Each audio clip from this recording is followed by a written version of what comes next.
Here's a quick video. This is my Honda Odyssey. Its battery is dead. I need to get stuff out of the trunk. Actually, we're gonna get rid of this car. It broke a timing belt, but I need to get access to the trunk. Well, you can't open it up without power. So what you do is take a small. This is a 2007 model. Different years do this a little differently.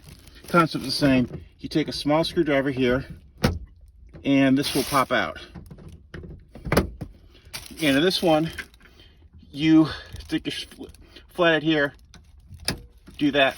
That'll unlock it so you can pull it up. Let me show you. Back here, you can open it up.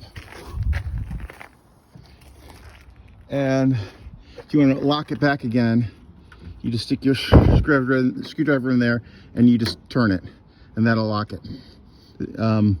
Other models years will have like a little lever back here.